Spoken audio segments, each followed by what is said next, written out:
Hello everybody, welcome to the second episode of Ask Shaf Live. If this is the first time you've ever been on my channel, let me tell you a little bit about myself. I'm a serial entrepreneur, I'm a former dragon on BBC Dragon's Den Online, and I'm a columnist for a national newspaper. So let's jump straight into the questions.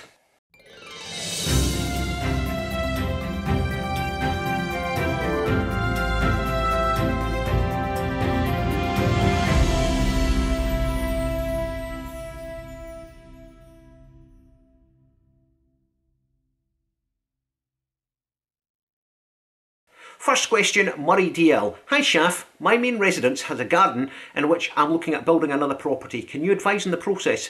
First step, I need to know what may or may not be possible in terms of planning, etc. with Edinburgh Council.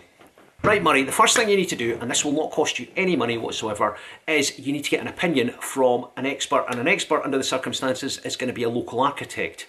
What you need to do is meet a local architect for a coffee, dead easy, pick up the phone, say, hi, can I buy you a coffee? And get their opinion on what can be done here.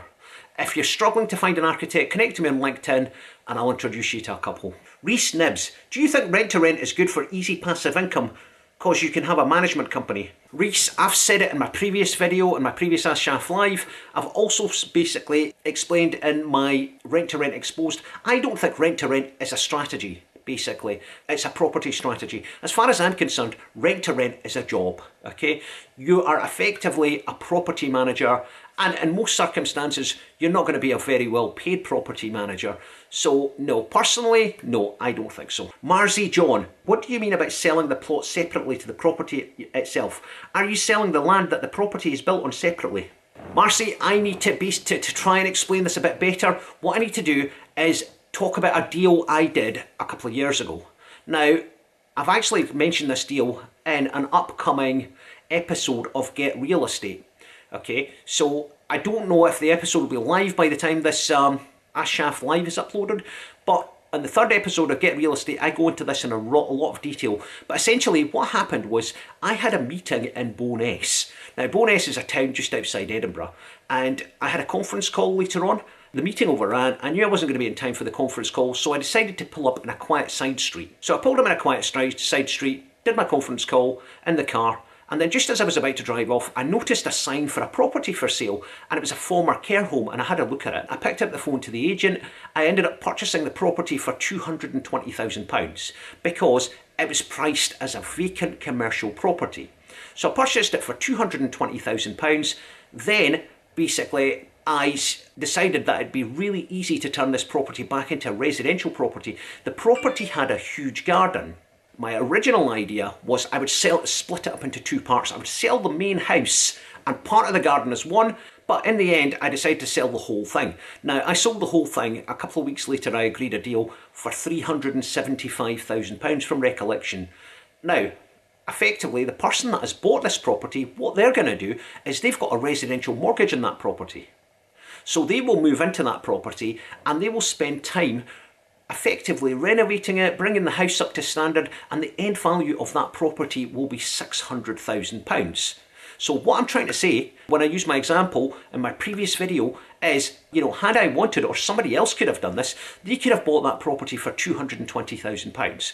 They could have basically got a change of use to make it into a residential home. Then after that, basically done the work, and they've got a property which is worth £600,000. Then they also have space at the side of the house where they could build a separate house. If they didn't want the hassle of building the separate house, what they could have done is basically just sold that plot by itself. So that's what I was trying to say about selling the plot separately.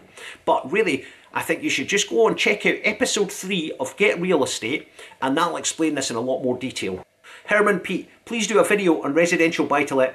Pete, I'm going to do that. I've had a lot of requests for that. George Griff, is it just me, or is he just trying to get clout off, make a name, open brackets, make a name for himself, close brackets, of Samuel Leeds' name, and then promote the same kind of courses they're scamming people on?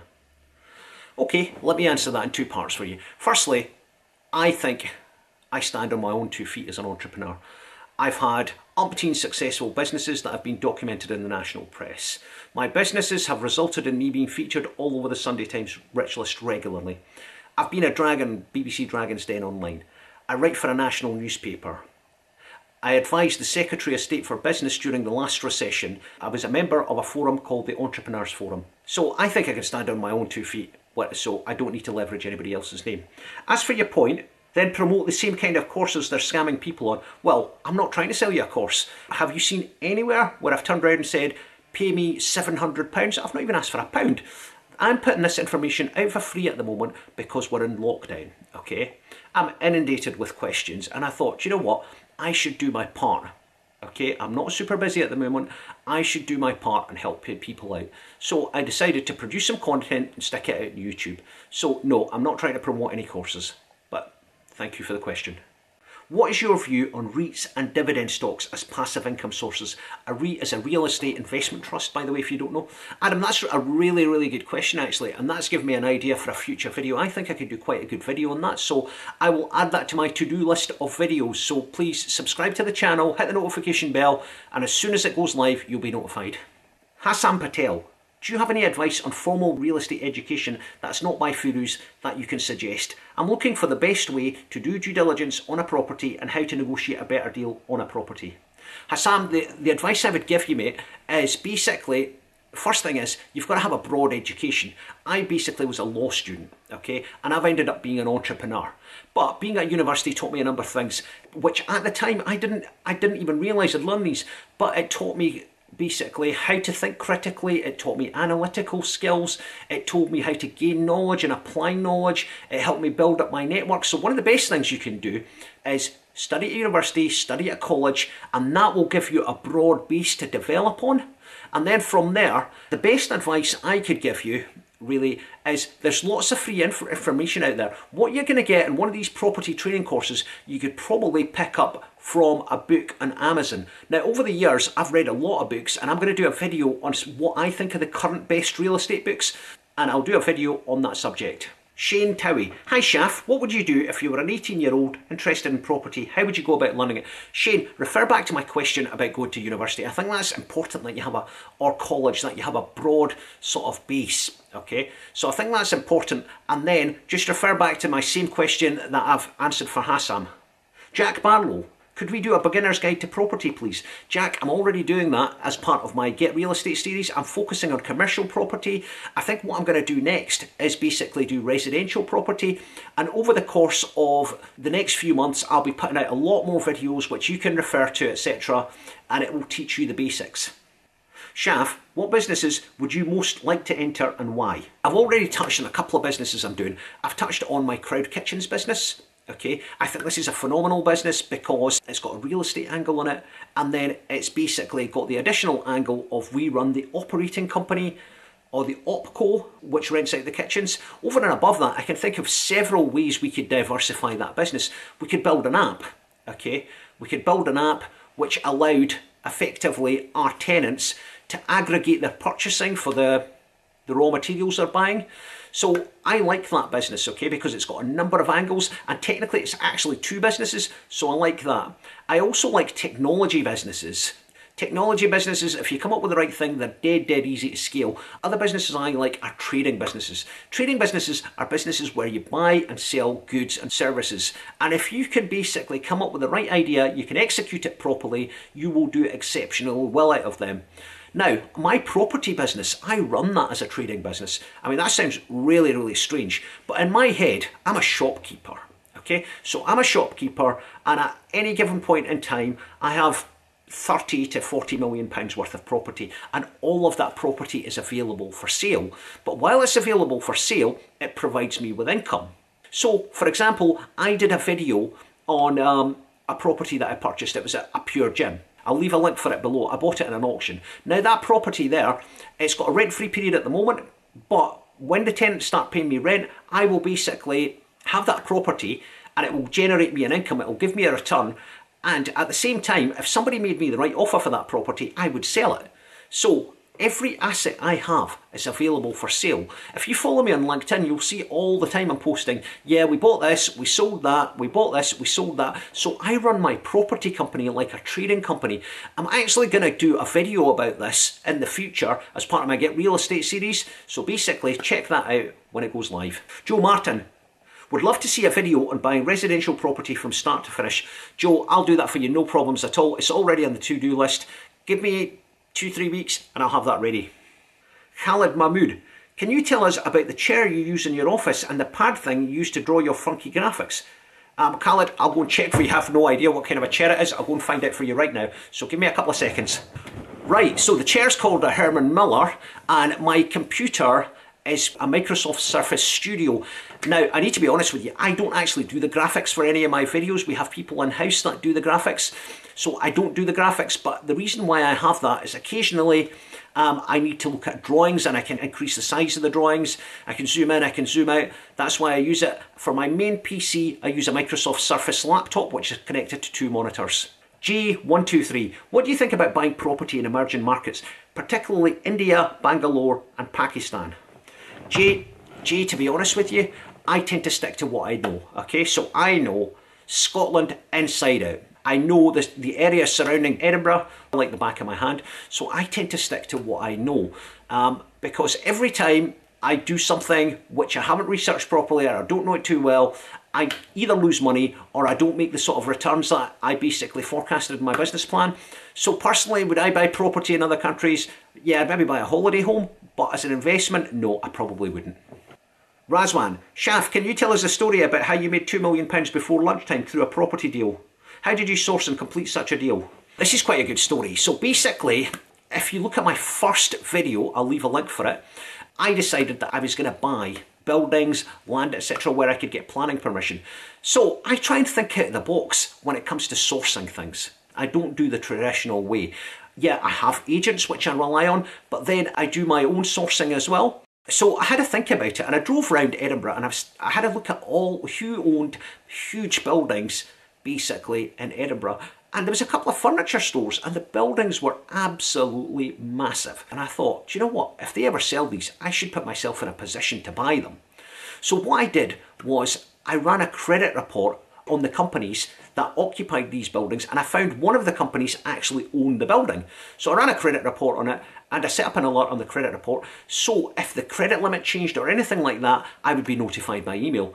Lo and behold, about 2 weeks later, I received an email which stated that the credit limit for this particular company, which was called Martin & Frost, had gone down. And I was like, wow, okay. So I picked up the phone to the owner of Martin & Frost. I didn't know him. I didn't know him from Adam, anything of the sort. I spoke to his PA and I said, can I meet Mr. Martin? And she's like, what is it about? And I said, it's a personal matter. So I met up with Mr. Martin, sat down with him, and I said to him, look, Mr. Martin, if you ever want to sell your building, I will buy it from you. And he just thought I was nuts. But I gave him my business card and I went away. Now, businesses need credit to operate because everything that you buy, you need a credit limit. If you're a trading business, your suppliers will need to give you credit. So furniture stores, remember, they're buying furniture, right, from places like India, from China, etc. And they can't afford to pay for this in advance because it'd be too much capital. So what they do is they basically buy the product on credit. The credit's insured through a credit insurer. If your credit limit comes down, okay, that's a bit of a problem because it seriously impacts your cash flow. So anyway, Mr. Martin phoned me up and he says, oh, Mr. Rasul, you met up with me. Can I basically see you? I said, yeah, absolutely. So we sat down and he started telling me what had happened. And bearing in mind, I knew about the credit limit, etc. I discussed it with him openly. And I says, look, Mr. Martin, we need to come up with a deal which is win-win for you and win-win for me. And he goes, what do I do? He says, I'm going to have a shortfall in my cash flow of about £1 million. So I said to him, look, why don't you do this? How much do you want for your building? And he gave me a price. And I said, if you had the opportunity to sell all your stock for a profit, so you traded it down over a period, let's say a period of a year or 18 months, okay, would that be better for you? And he said, yes. We advised him to get an overdraft, which my company guaranteed. Okay, so we guaranteed the overdraft. And then at the same time, we had a contract to purchase the building. So Mr. Martin was able to trade his business down, sell all his stock, etc., and wind the business down over quite a long period. It was, from recollection, it was over a year. At the same time, we had this building. So what I decided to do was come up with some various ideas. So I had various schemes. One of them was we were going to build some really cool high-tech flats, etc. And I got approached by a friend of mine's who was acting on behalf of a student accommodation provider. Sat down, had a meeting with him, and he said, Shaf, what are you going to do with this building? And I says, well, mate, I could do a number of things. I might create student accommodation. And we came to a deal. I was very upfront with him. I says, look, I want to make a couple of £1 million on top of my costs. So they ended up paying me £5.5 million for that building. So your takeaways from that is, 1, try and think out of the box when it comes to sourcing property. 2, create a deal that's win-win for everybody. The moment I put my deal forward to Mr. Martin, which was brilliant for him, he didn't have to fire sale any of his stock. He could sell it down over a period of time. He could reduce his business down over a period of time. He agreed to do a deal with me. That's the 2 things you should look at. And that's how I did that deal. Ora Labora, saw your Furu videos. Can you please provide your other angles on S Leeds Associates? Do you know what I'm going to do, guys? I'm getting so many messages saying, please, can you check out this property trainer? Can you check out this person? Can you check out that person? Over the next few weeks, I'm going to do a video which shows you the due diligence process that I use to check out companies and businesses. Okay, so I will do a number of videos on that, and then you guys will be able to do your own due diligence, and that's it. End of story. Hi Shaf, what about lease option agreements? Thank you so much for your honesty and time. That's from Travelling Tom. Tom, I'm going to do a video basically about lease option agreements. I'll do that, I'll stick it up because I think it's too complex a subject for me to try and cover in this Ask Shaf Live video. Ojo Henry, Shaf, please, how can I find houses and flats for sale in Scotland for less than £20,000? Ojo, to be honest with you, mate, I've got no idea. Okay, it's not my market. I assume you would look in auctions, etc. But I've got no idea, sorry. Graham Gull, hi, great video. Can I ask, what do you think of equity release in property? My wife and I were thinking of doing this.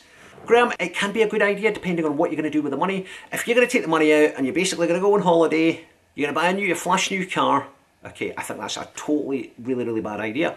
However, if you're going to take the money out and you're going to invest it in something, and providing you've done the groundwork in the investment, it's a good investment, you've had professional advice confirming it's a good investment, you've done your due diligence, yeah, that's a good idea. So it really depends on what you're going to do with the money. Matt Rooney, enjoying the channel. I own my own house outright, £140,000, been debating remortgaging to fund buy-to-let. Good idea or bad? Matt, I think potentially it's a good idea depending on what happens with the market. There's no doubt about it in my mind. The market is going to be hit with the pandemic, but I don't know how badly. The other thing is, I don't know when the bottom of the market is. If you don't understand what bottom of the market is, take a property and it's worth £100,000, okay, before the pandemic. Let's say it's worth 90 now. I personally don't think you should rush in and buy it because 6 months from now, it might be worth £70,000. So providing we can sort of roughly work out where the bottom of the market is, yeah, it's a good idea. How do you work out where the bottom of the market is? I'll be giving you guys regular updates on how I see the market. I'll be telling you about some of the transactions I'm doing. Next question, the Kuwaiti Godfather. Hi Shaf, great material. I have a question. What do you do when a tenant is unable to pay their rent during the difficult period? I understand you can go back to the bank and renegotiate your mortgage, but let's say that's not possible. Okay, I'm going to give you my personal experiences of tenants being unable to pay the rent. When it comes to residential property, we have a property manager, okay? And the property manager basically is managing the situation for us, and in all honesty, they're not chasing the tenants.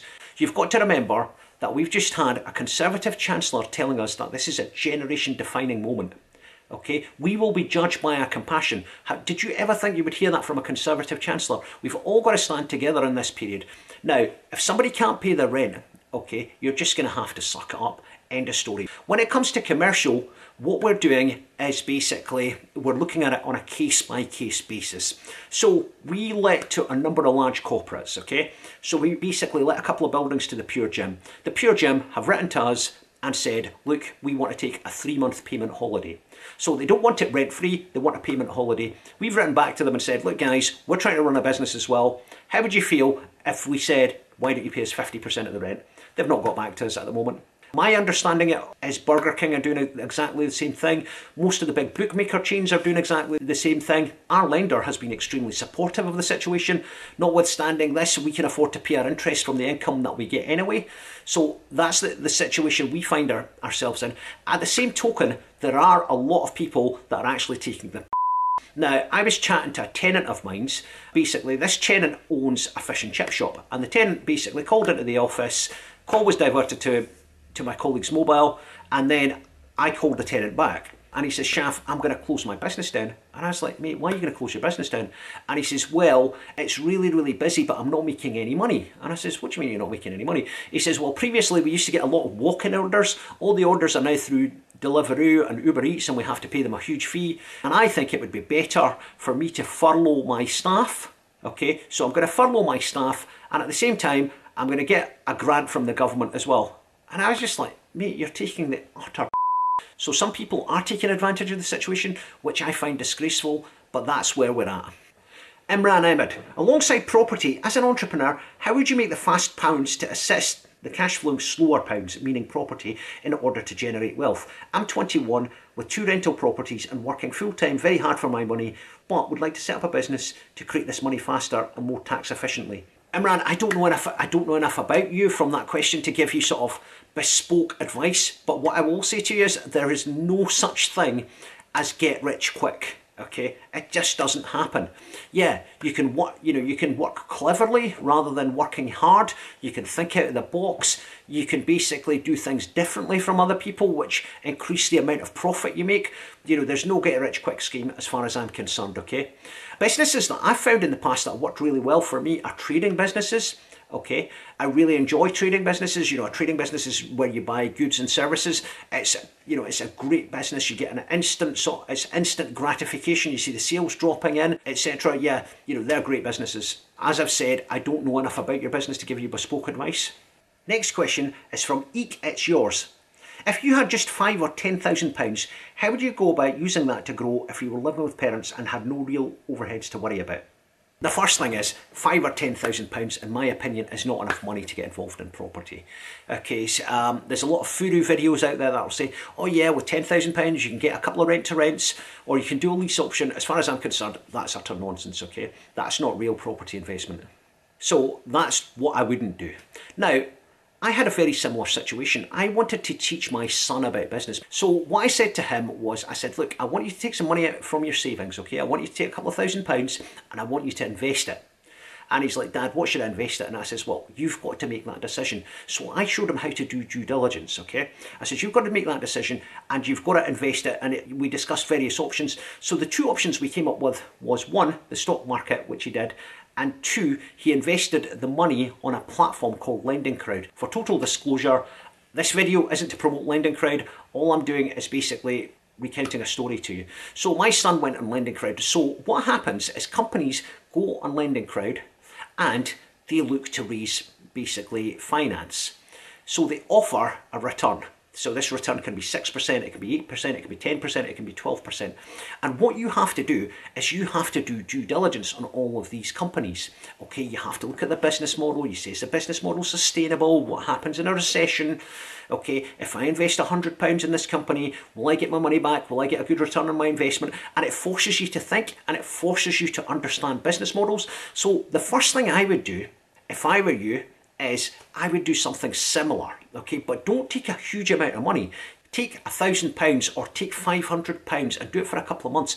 I think that will be the best education you'll have had, because you'll be looking at companies, you'll be trying to analyse them, you'll be studying their business model, you'll be reading a lot, you'll be doing research, and that's what my son ended up doing, and hopefully that's what you'll end up doing.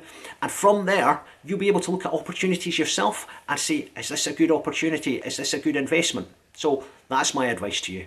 That, educate yourself first before you jump into anything with the £10,000. Rian Khan, I'm 14 years old. Been watching Samuel Leeds for a couple of years, read his book, and Rich Dad, Poor Dad. What do you suggest I do? Mate, you need to expand your general education. You need to get yourself into college, into university. I've already explained the benefits of that in this video, but that's what you need to do. That is stage 1, okay? Burning Desire. Shaf, where do I buy returned Amazon stock from? Is there a website? I might try that to make some extra income. Thanks. Yeah, the one that I know about is basically John Pye. So I'll leave a link for them in the comments, but there's bound to be dozens of other companies. Just do a bit of research on the internet and you'll find them, but I'll leave the details of John Pye for you. Haha bobblehead.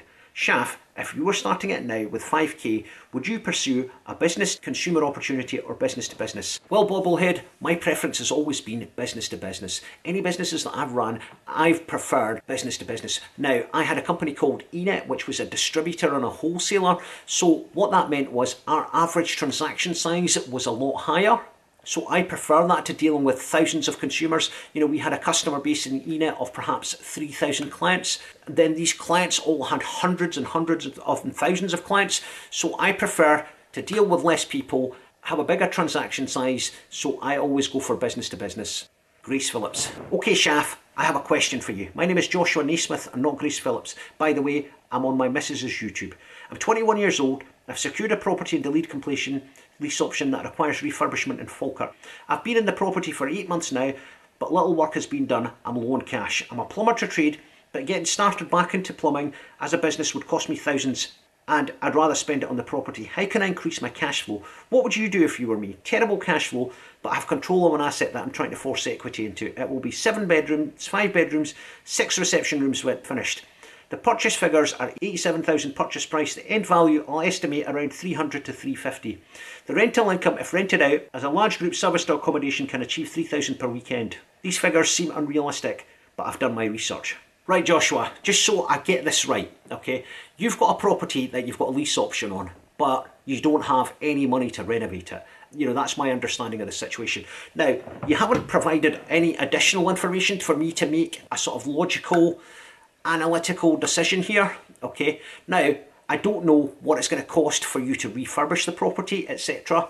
I don't know what the value of the property is right now. So you've paid it, or potentially you can pay 87,000 for it.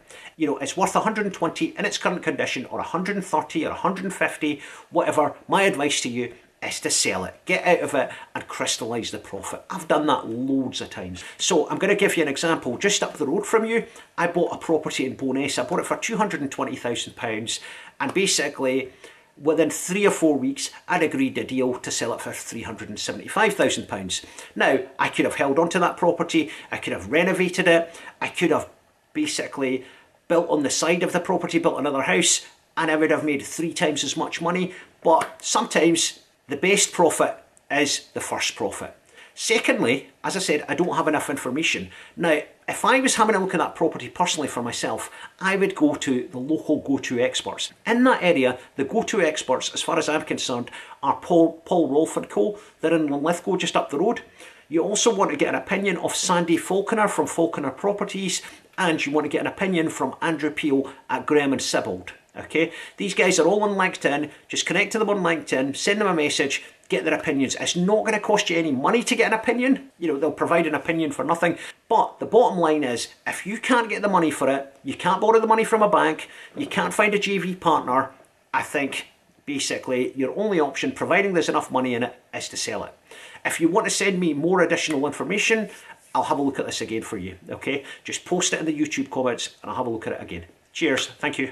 A question I get asked a lot, basically, all the time is, Shaf, do you think I should become a deal sourcer? Okay, so here's my take on this. Let's take John Smith. So John basically has been in a property course and he's become a deal sourcer. So what a deal sourcer does is he finds properties on Rightmove, on basically all the portals, in auctions, etc. Then he'll take them to somebody and say, excuse me, do you want to buy this? It's worth £100,000. You do X, Y, and Z, it'll be worth £150,000. Or it's worth £100,000 and you can get it for £90,000. Would I buy that property from John? Possibly, but I work with a lot of deal sources, and let me tell you who these deal sources are. These deal sources are basically chartered surveyors, property solicitors that bring deals to me. Now, the reason I work with professionals is, one, if a professional gives me bad advice, I can claim under the PI cover, okay? So if they give me bad advice, I can claim back under the PI cover. If I buy it off John Smith, there's not a lot I can do. Secondly, John's probably been in the market for, I don't know, a year, 6 months. Now, I'm going to give you an example. You would think, right, that I'm a super successful entrepreneur, okay? I have negotiated deals. I've negotiated supply contracts for tens of millions of pounds. You would think I'm really good at negotiating, wouldn't you? Well, let me give you a story, and this will explain to you why you're better off always going to a professional. I didn't learn to drive until I was 26 or 27. Before that, I had a driver. So I left university, started my business, and I never really had time to take driving lessons, so I hired a driver. So I decided I was going to take driving lessons, and basically I took driving lessons, I passed my driving test, and I wanted to buy a car. So I went down to the local BMW garage, and I saw a car there, and it was £46,000. Being the top negotiator that I am, I negotiated the price down to £44,000. So anyway, I went back, and I was chatting to one of my friends Steve. Steve used to work for a company which basically manufactured cars. And I said to him, Steve, listen, I bought this car, I did an amazing deal, this, that and the other, blah, blah, blah, blah, blah. And he says, do you know what? I could have got you that cheaper. I says, how could you have got that cheaper for me? Do you know the people in the garage? He's like, no. He says, but I could have got it cheaper. And I was like, no, you're talking nonsense. He goes, I'll tell you what I'll do, Shaf. That same car, I will get it cheaper for you. And whatever I save you, will you give me half of it? And I just thought he was taking the mickey. I was like, yeah, mate, sure. I'd like to see you buy it cheaper than me. So lo and behold, about a week later, he asked me to come down to the garage and I bought that car for £40,000. And I was like this, how did you manage that? Did you know the people? You know, how did you get such a discount? And he goes, well, because I have an expert knowledge of the car industry. I know when is the best time in the month to go down. I know when salespeople need to hit their sales target. And I was like, wow. And that was the point I realised that you want a real expert in the field when it comes to negotiating and acting on your behalf. Now, I have retained agents. I use a firm of chartered surveyors called G&S. So every time I buy something, I basically ask their opinion. So guys, we're going to do an IQ test here, okay? I'm going to put a question to you guys and then you answer it for me. Let's say that you guys are looking to source a property, okay? And you want to use the services of a property sourcer. So you can go to somebody who's become a property sourcer by going on a course on the internet, or he's been to some property academy or something like that, organised by one of these property trainers, and he's going to charge you a couple of £1,000 for sourcing a property. And alternatively, option B is you can go to a firm of chartered surveyors and they will source the property for you and they will charge you a couple of £1,000. If something goes wrong, okay, with option A, you're going to lose your money. With option B, you do have some form of recourse because the chartered surveyor will have PI cover. What option are you going to go for? That's your question. You let me know in the comments. Now, I want to tell you a story about property sources. And I'm going to talk about my friend, the accountant from video 1 of askshaflive. He actually called me as soon as the video went out. And he's like, Shaf, don't you ever mention my name in any of your videos. And I was like, why not? He says, because you're going to make me look like such a dick for wanting to do rent to rent. And I was like, don't worry, I won't. Okay, but I just thought I'd wind him up by talking a little bit more about his transaction. Now, my friend, we meet all the time, you know, go out, we'll have a coffee, we'll have a catch up, he'll pop into my office and, you know, he's picked my brains over this period of time. And do you want me to tell you how he sourced his house, the house that he bought really, really cheap? When he wanted to sell his own property, he interviewed several estate agents. And basically one of the agents, the one he chose, said, you know, the other agents are rubbish, they're not going to get you the same price as me, you know, they'll sell stuff for £20,000 or £30,000 less than I'll sell it for. So the agent sold his house. When his house was sold, he sat down with the same agent and he says, right, you're saying that the other agents are really, really bad. I want you to source me a property, and he described the property and he said, I want you to buy it off another agent. I want you to go and negotiate, I want you to buy it off another agent and I will pay you a fee once you source it for me. My friend the accountant ended up with a property, and by the time he's finished, he'll make £250,000 out of this house. You know, the agent found him a property, and that's because that agent has an expert knowledge. A bit like what I talked about with my friend and the BMW I was buying. Guys, I want you to think back to my first Get Real Estate video. If you haven't seen it, you need to go check it out. I'll leave a link in the comments. I talked about a commercial property which I bought for circa 60k in Edinburgh, and then we sold it for almost double the price.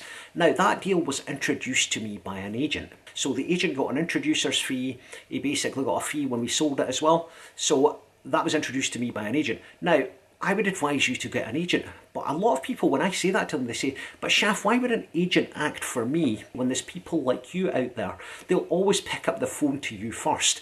So I am going to give you my best tip. Right? And I need you to leave me a comment if you think this is an amazing tip, because I've given this tip to so many of my friends and people that have asked me for advice. I'll tell you the best way you have an agent working for you and finding you deals. You need to become a retained client of the agent. Now that all sounds very, very posh, but it's not. First thing you do is you go and speak to 3 or 4 local agents, okay? Meet them for a coffee, explain to them what you're doing. Just say, look, I want to buy a residential or a commercial property. My budget is £100,000. What would you charge me to find that property. Now, agents will have conversations like this all the time, so you need to get yourself to the front of that list. So you need to find out what the agent will charge you to source that property. And it may be 1% of the purchase price, it may be 1.5%, maybe 2%. You agree a price with them, okay? So let's say it's 1%, okay, of the purchase price. So it's £1,000. It's likely to be more than 1%, it's probably going to be 1.5%, but let's say 1 for ease of maths, okay?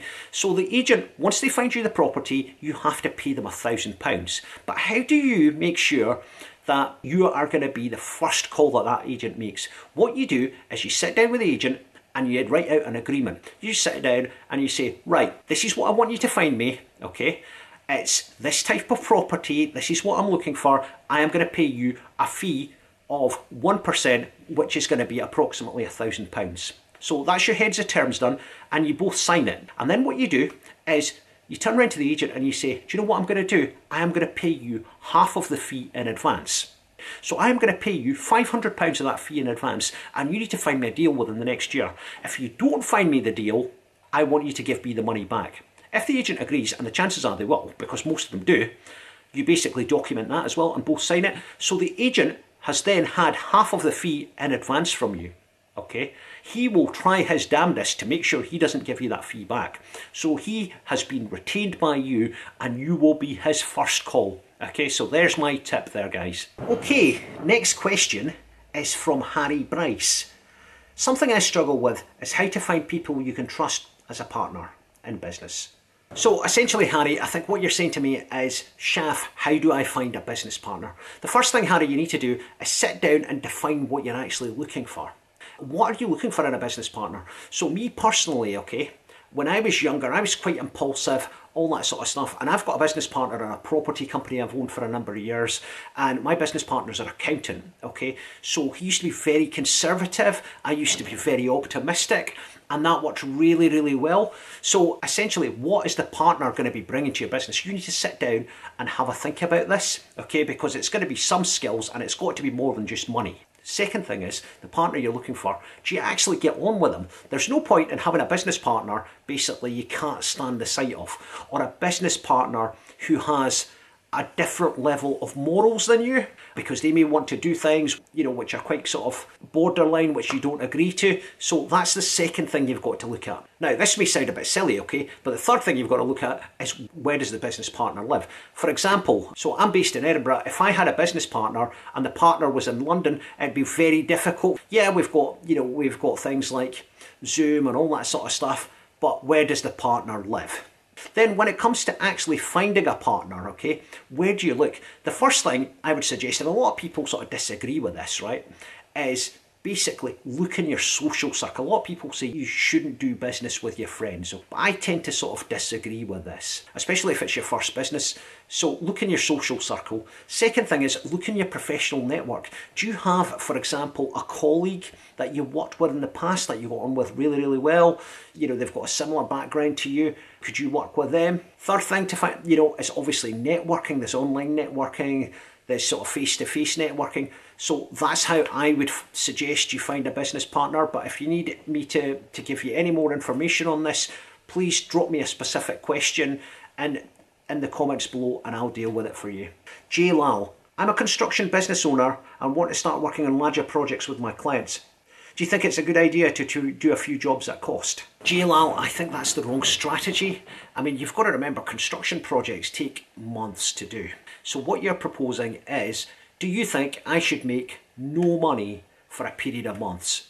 I just think that's a mad strategy. If anything, what you should be doing is you should be looking to improve the quality of the workmanship you offer, and you should be pitching yourself on how, for the same price as anybody else, your quality is considerably better than anybody else's. That's what I would do personally. Lenny Moten, hi Shaf, thanks for creating your videos. It's refreshing to watch a YouTube video that isn't trying to sell you something. In the video, you mention you do self-education. If you want to start again through YouTube and books, what YouTube channels and books would you recommend regarding property investment? So Lenny, when it comes to books, I'm going to do a dedicated video to this. So, I've already mentioned that in this episode, so I'll do a dedicated video. Hopefully I'll have it out in the next few weeks. So I'll get that done, I'll stick it up. Now, in terms of YouTube channels, the problem with the vast majority, and guys, correct me in the comments below if I'm wrong, the problem with the vast majority of YouTube channels is, yeah, people provide you with a little bit of information, but what they're trying to do is basically suck you into a course, and that's it. It doesn't matter who it is, okay, they will run courses. So you need to be really, really careful on that. There's 2 YouTube channels that I watch, okay? I don't watch any of the UK property YouTube channels really regularly. Yeah, occasionally I'll go and have a look at a video, but regularly I watch a channel which is based in the States, which is called Bigger Pockets. Now, all the principles really apply in this country as well, so that's quite good. The other one, which is great fun, is Ben Mala's channel. Okay, that's great fun because he's such a funny character. Okay, and basically with the pandemic he's having a few problems, and it's interesting to see how he deals with them. I'll leave links for both of these in the comments below. So that's the end of this week's episode of Ask Shaf Live. My favour is, can you please leave me more questions, because if I don't have questions, I can't answer them. It's as simple as that. Now, if you don't have a question, can you do me another favour, which is essentially, can you leave a comment anyway? Because it really helps the YouTube algorithm if I get comments, if I get likes, okay? Because it means more people see my videos. So please just leave a comment, like my video, and if you haven't subscribed, please do subscribe, and I'll be back next week with another episode of Ask Shaf Live. Thank you.